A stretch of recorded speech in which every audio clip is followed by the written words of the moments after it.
shalom à tous. Nous vous souhaitons la bienvenue dans notre émission Conseil et Vie avec la prophétesse Sophie.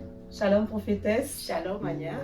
Donc aujourd'hui, nous allons parler d'un nouveau thème qui est les conséquences qui sont rattachées à un mauvais choix. Donc si tu es cette personne qui aspire au mariage ou qui est peut-être déjà mariée ou qui simplement est déjà dans les fiançailles, donc je pense que ce thème va t'aider à comprendre certaines réalités. Donc je vais laisser la prophétesse déjà nous expliquer qu'est-ce qu'on appelle un mauvais choix. Voilà, donc shalom encore.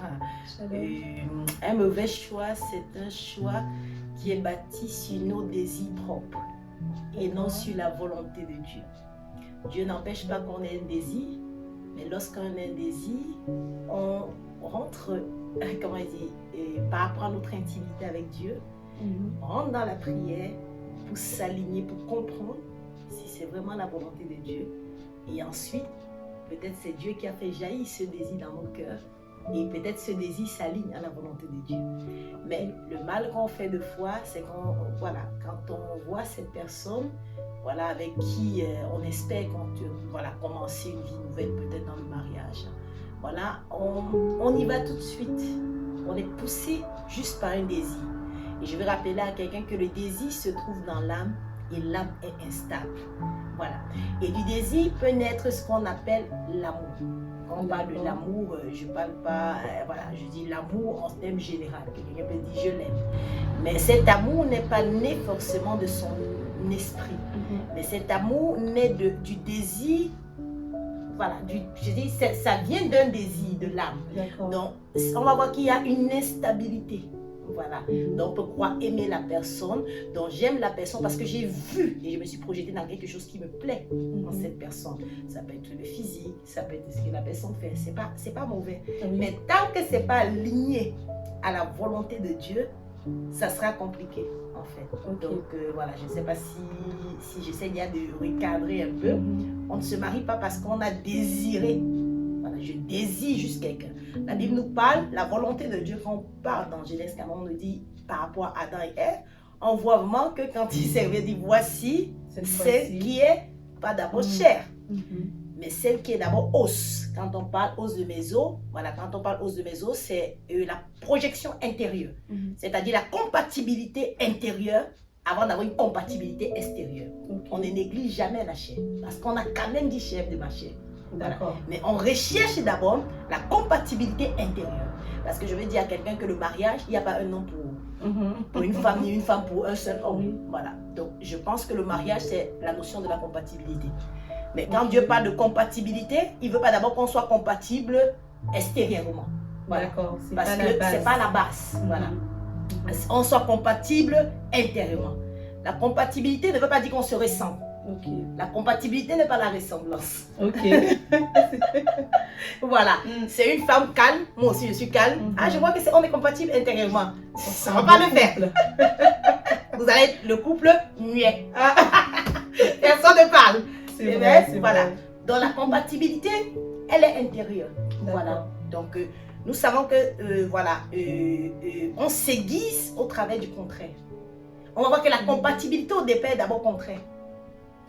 Une femme un homme qui a un peu du caractère, une femme qui est calme, on peut croire que non, cet homme va vraiment dominer. Non, ça fait une compatibilité. Parce que quand je parle de compatibilité, je ne dis pas de ressemblance.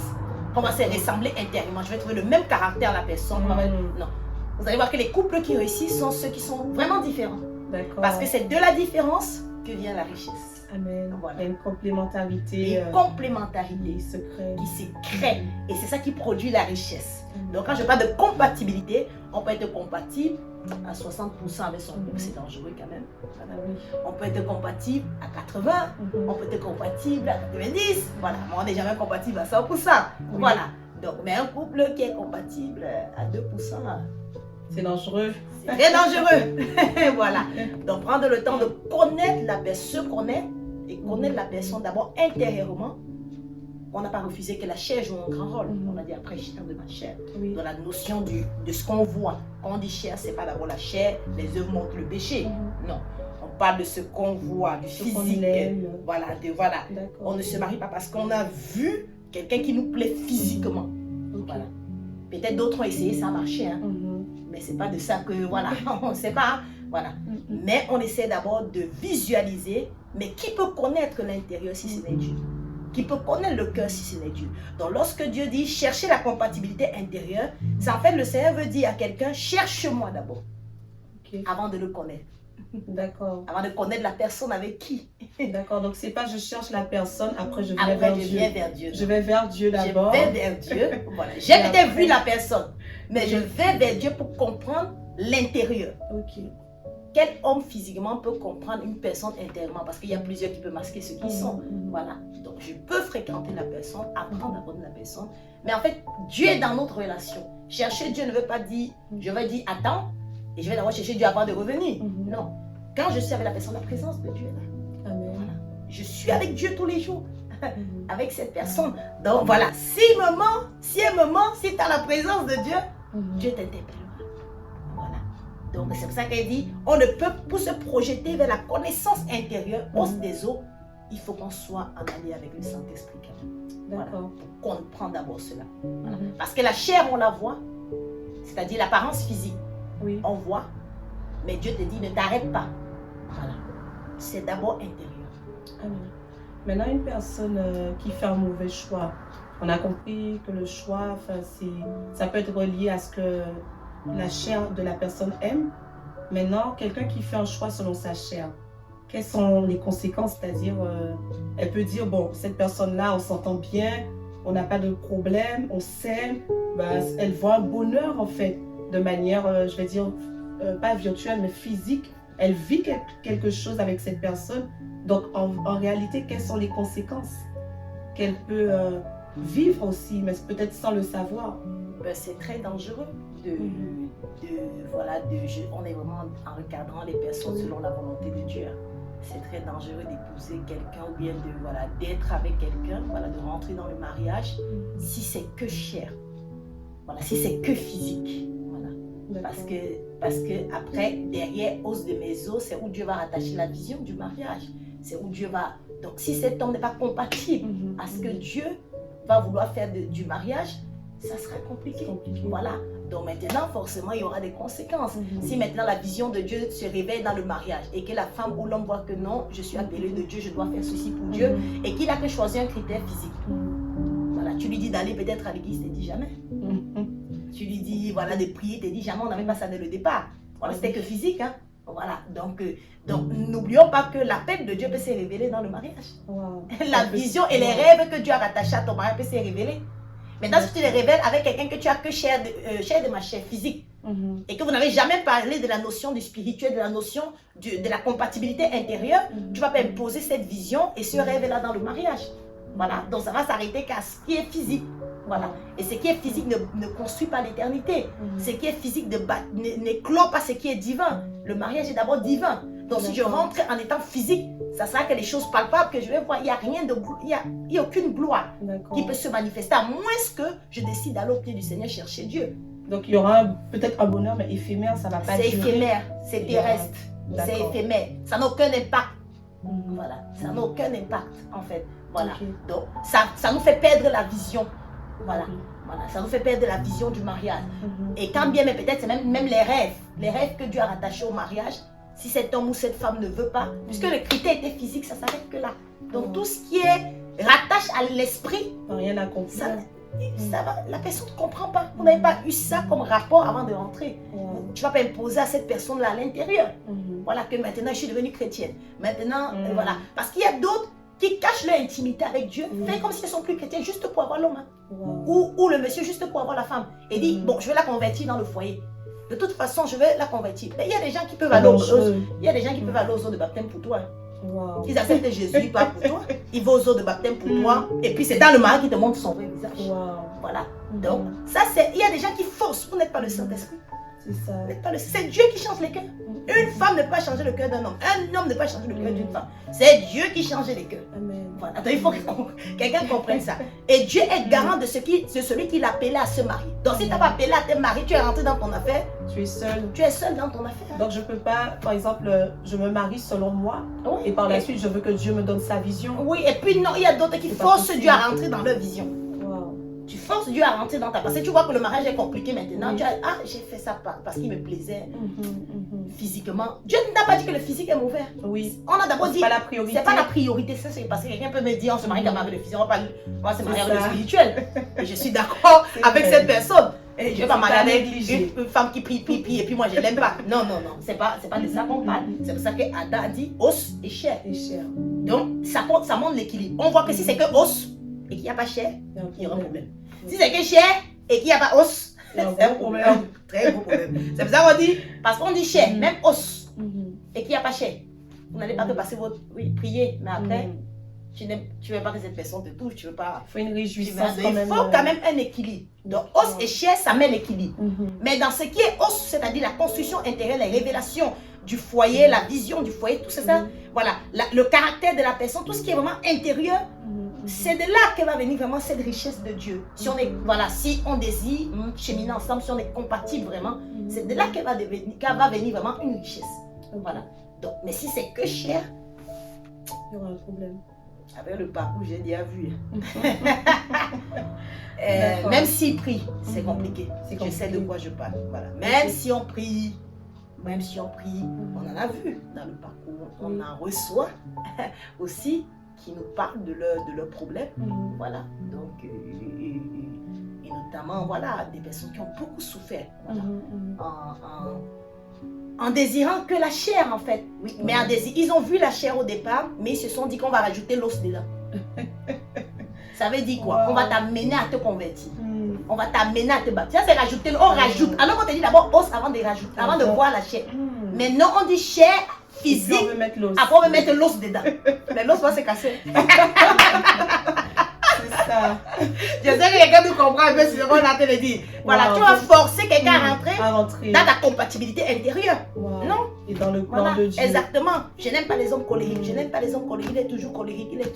Tu fermes tes yeux. Il veut même te tuer. Il veut même te taper. Il te tape déjà dans le fiançailles. Il te tape partout. Non, Dieu va faire. Dieu va changer. Faut fuir. Ah oui. Ah oui.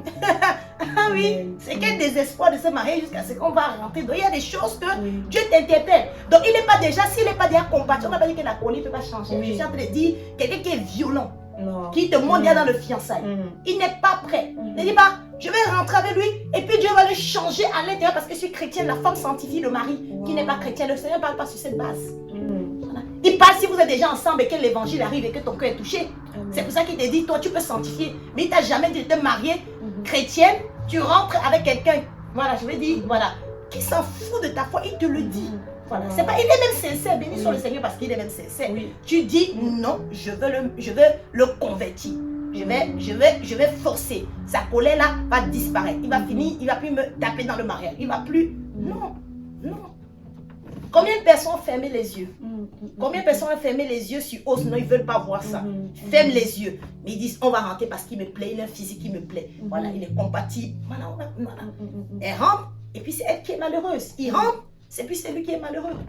Voilà. Donc c'est quand même très délicat. Moi, je préfère vraiment recadrer. Parce que quand on réussit ça, voilà, j'ai bien dit Dieu avec nous dans ce chemin. Donc quand on réussit ça, je n'ai pas dit qu'il n'y aura pas de combat. Parce que tout mariage a des tempêtes. Donc on va dire, mais au moins, le Dieu qui t'a fait rentrer est garant.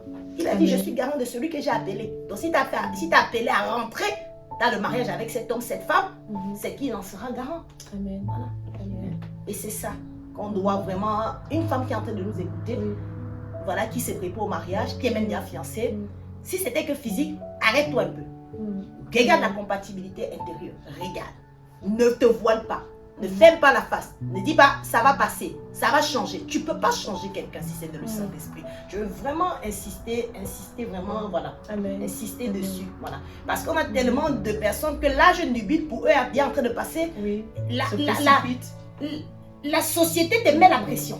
La famille te met la pression. L'âge, même l'âge nubile, ça te met la pression.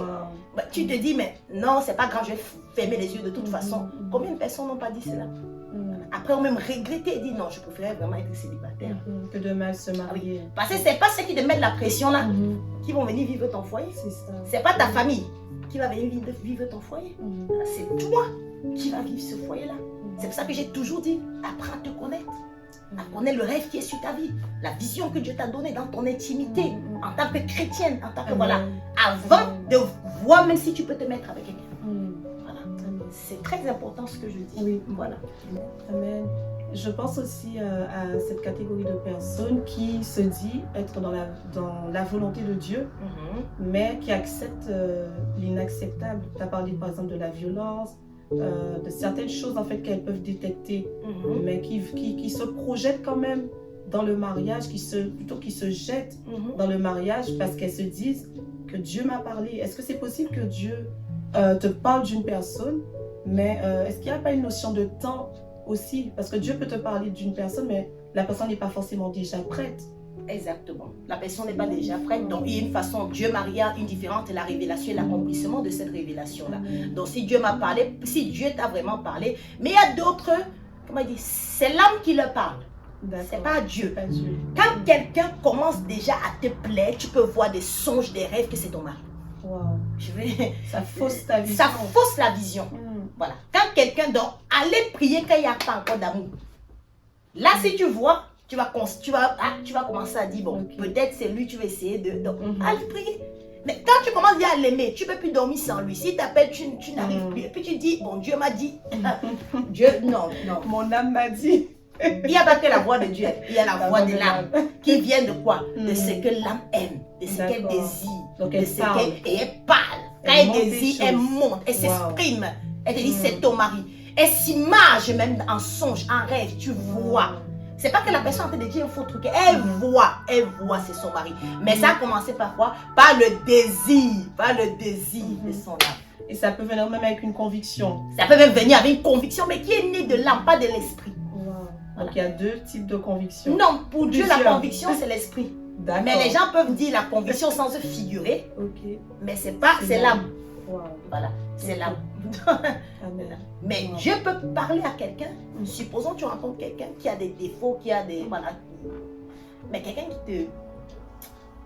qui te violente déjà dès le départ. Non. Quelqu'un qui a une colère qui n'arrive pas à maîtriser. Il faut se mettre à l'abri. Il faut quand même. Bon. Je préfère le dire. Après, il y a des exceptions avec Dieu. Voilà. Maintenant, d'autres défauts. Oui. Voilà.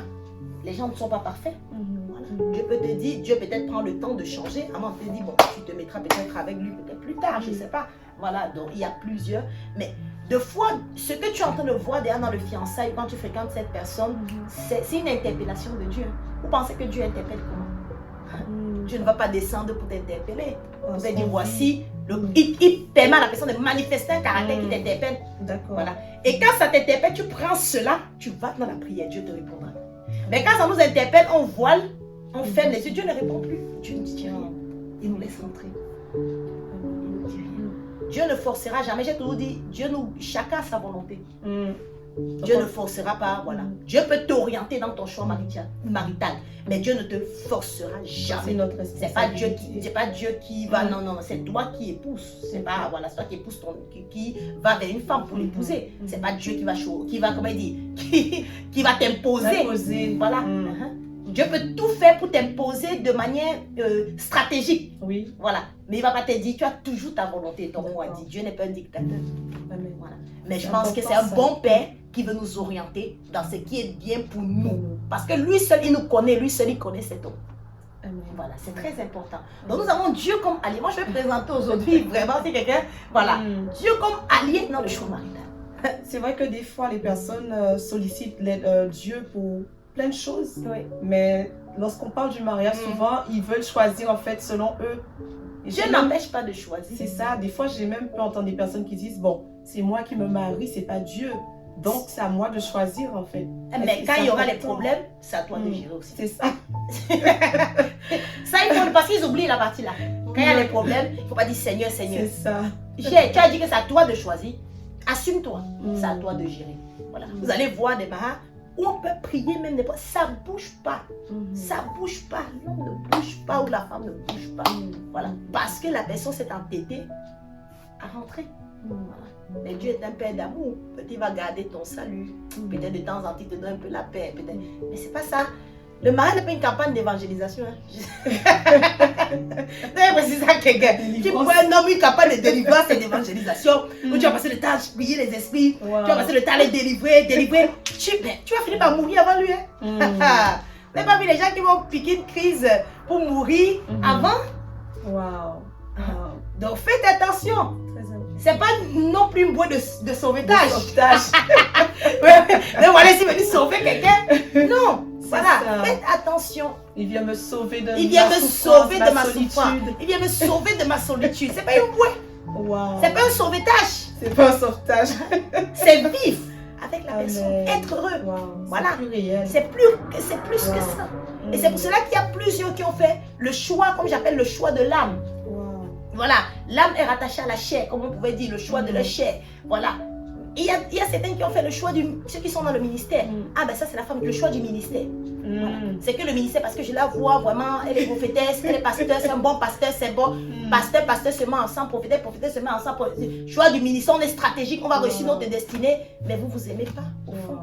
Voilà. Il faut que tous soient... Vous restez que là pour la destinée, choix du ministère, pour l'impact de la destinée, impact de la destinée. Voilà. Tu passes seulement ministère, mais la réjouissance du mariage, tu l'as pas. Tu l'as pas. Voilà. Je sais pas, voilà, je sais pas. Et puis il y a certains qui font les choix des blessures. C'est pour ça que j'ai toujours dit aux personnes, guéris avant de te marier. Amen. Guéris. Très important ça. Guéris. Le choix des blessures, une femme qu'on a tout blessé dans le parcours, et puis elle rencontre maintenant à la fin quelqu'un, voilà, qui lui fait du bien, quelqu'un, voilà. Elle se dit non, là c'est mon mari, c'est le seul qui me respecte, c'est le seul. C'est pas forcément lui. Voilà. Parce que quand tu vas l'épouser, quand tu vas finir de guérir, tu vas chercher ton vrai mari. D'accord. C'est pas un guérisseur. C'est pas un consolateur. Il répond à un besoin. Il répond juste à un besoin de la saison parce que tu es blessé. Et ça, il y a beaucoup qui ont fait le choix parce qu'ils étaient blessés. C'est tout. Puisqu'elles ont rencontré un type de personne qui les a blessés, qu'un autre vient plus doux, elles se disent, ça c'est mon mari. Ça, il va finir, ils vont se marier, il va être doux, sa blessure va guérir. Elle va maintenant, après le vrai choix va se révéler en elle. Voilà. Donc le choix est déjà caché. Le choix est caché en nous. Voilà. Et la blessure vient encore voiler ce choix-là. Donc c'est pour cela qu'il est important de guérir de ces blessures senties. Voilà, c'est des blessures sentimentales. Et de pouvoir maintenant se projeter. Parce que si on se projette avec des blessures, on va mal choisir. Et les conséquences, mort, il y a la mort spirituelle, il y a aussi la mort physique. Vous savez, une femme, un homme, avoir mal au cœur tout le temps. Il y a les maladies cardiovasculaires. Hein. Voilà. Donc il y a des conséquences. Les conséquences, la mort. Voilà, il faut que les gens, c'est pas un jeu. Voilà, c'est pas un jeu. Voilà, divorce, déchéance de la famille. Les enfants sont divisés s'il y a des enfants à l'intérieur. Les enfants sont dans la... Voilà, certains vont rentrer dans l'alcool, dans la drogue. Quand on évangélise, on va voir que des fois c'est plusieurs, des parents sont séparés. Famille monoparentale. Tout cela, à cause de quoi? Du mauvais choix. Les destinées qui sont brisées, les rêves qui sont brisés, voilà, les cœurs qui sont brisés. Des fois, certains quittent même la foi. Il y a plein de conséquences. Peut-être celle qui priait n'arrive même plus à prier. Celle qui était célibataire, priait, elle jeûnait, cherchait son Dieu, elle n'y arrive plus. Elle a même quitté tellement l'a blessée qu'elle est répartie dans le monde. Elle est répartie dans l'alcool. D'autres sont rentrés dans l'alcool, dans la drogue. D'autres, la déchéance, ont perdu même les biens physiques et n'ont pas pu supporter qu'ils ont perdu des maisons. C'est peut-être des biens physiques, mais ils n'ont pas pu supporter. Voilà. Destruction intérieure. Impossibilité de se reconstruire sans le Saint-Esprit. Donc, il y a vraiment, complètement une destruction. Voilà. Et puis, désir peut-être de faire du mal aux autres, parce qu'il y a d'autres qui ne sont pas guéris. Ils désirent, voilà. Maintenant, tu vas le voir se mettre avec une femme juste pour lui faire du mal. Se mettre avec un homme juste, voilà, parce qu'on l'a blessé dans le parcours. Guéris. Tu as le droit à ta guérison. Guéris avant de choisir. Celui qui ne guérit pas va faire un mauvais choix. Voilà. Un choix qui correspond à ses blessures intérieures. Voilà. Donc c'est vraiment, voilà, c'est sûr qu'on en débattra. Voilà, on pose d'abord un petit thème, voilà, et en fonction aussi des commentaires, des réponses, des questions, voilà, on pourra approfondir. Voilà, on pourra approfondir parce que chaque destinée est différente. Voilà. Mais faites pas le choix de l'âme, faites pas le choix de votre chair seulement, j'ai parlé uniquement. Faites pas le choix selon vos blessures intérieures. Faites attention, faites pas le choix du ministère. C'est important. Mais le choix de Dieu. Mais le choix de Dieu. Si le choix de Dieu rattache au ministère, rattache au cœur, rattache à l'âme, rattache à la chair, rattache, voilà. Béni soit le Seigneur. Voilà. Béni soit le Seigneur. Donc, vous l'aurez compris, on ne peut pas se marier sans Dieu. Donc, c'est très important, de comprendre cela. Je vais laisser... Mais en Dieu comme allié. Il ne faut pas qu'on voit que quelqu'un est en train de l'imposer. Dieu ne s'impose pas. Ah oui. Dieu ne s'impose pas. Nous si tu l'invites, il vient. Wow. Voilà, je préfère le dire. On ne peut pas se marier sans Dieu, mais Dieu ne s'impose pas. Si tu ne l'invites pas, il te laisse. Il ne va pas non plus te tuer parce que tu ne l'as pas invité. Voilà. Et comme il dit, Dieu est dans le mariage, on ne l'invite même pas. Je parle juste pour que quelqu'un puisse comprendre. Voilà, quand il dit invité, c'est pour que quelqu'un puisse comprendre. Parce que Dieu n'est pas un invité. On n'invite pas un père. Quand tu te maries, tu n'invites pas ton père. Ton père fait partie du mariage. Même les lois physiques nous enseignent. C'est vrai. Le père, c'est lui qui donne sa fille. Donc, si le père a quelque chose dans le cœur, il ne veut pas. Pourquoi tu forces? Voilà. Donc, même Dieu là n'est même pas un invité. Voilà. Dieu fait partie. Il est un tout de notre mariage. Je préfère bien le préciser. Invité, c'est juste pour que quelqu'un puisse comprendre un peu. Mais il est un tout. Et comme je dis, on n'invite pas un père. Dans son mariage. Amen. C'est juste un conseil. On le donne en termes, c'est pour ça qu'on dit conseil et vie. Et vie. Voilà, c'est un conseil dont chacun est libre de prendre. Exactement. Ou de ne pas prendre. Amen. Donc maintenant, je pense qu'on va passer à la prière pour pouvoir prier pour ces personnes. Je vais laisser la prophétesse toujours. Seigneur, merci pour ta grâce. Je prie pour quelqu'un qui est en train de réfléchir, qui est en train de se poser des questions. Quelqu'un aussi qui a déjà fait son choix mais hésite. Quelqu'un qui a fait même son choix et est sûr de ce choix. Je prie dans le nom puissant de Jésus afin que tu éclaires, afin que tu les amènes à choisir selon la compatibilité intérieure, qui peut être diverse au départ, mais qui procurera des richesses plus tard. Je prie enfin que tu te révèles, parce que dans la notion du choix, tu te révèles. Seigneur, merci parce que tu n'as pas tué la volonté de quelqu'un, mais que sa volonté ne combat pas ta volonté pour son mariage. Père, je prie afin que tu bénisses tous ceux qui sont en train de choisir, tous ceux qui sont, Seigneur, en train de pouvoir comprendre, voilà, ceux qui sont en train de vivre pour se projeter. Je prie pour quelqu'un qui est même déjà dans le foyer, qui se dit, qui écoute et dit, j'ai fait un mauvais choix. Je prie enfin que tu puisses ramener le rachat et réconcilier et refaire. Seigneur, tu es capable, dans le nom puissant de Jésus. Mais pour celui qui n'est pas encore entré, qui prenne garde à la parole que le Saint-Esprit est en train de donner au nom de Jésus. Amen. Et si tu es là et que tu n'as pas encore donné ta vie au Seigneur Jésus, je t'invite simplement à faire cette prière après moi. Tu peux de là où tu es mettre ta main sur ton cœur et dire « Seigneur Jésus, je te demande pardon pour mes péchés volontaires et involontaires. En ce jour de grâce, je t'accepte dans mon cœur comme mon Sauveur et mon Seigneur. Je te reçois, conduis ma vie par le Saint-Esprit. Au nom de Jésus-Christ. Amen. Soyez abondamment bénis. Et on vous dit à très bientôt pour une prochaine émission Conseil et vie. Shalom.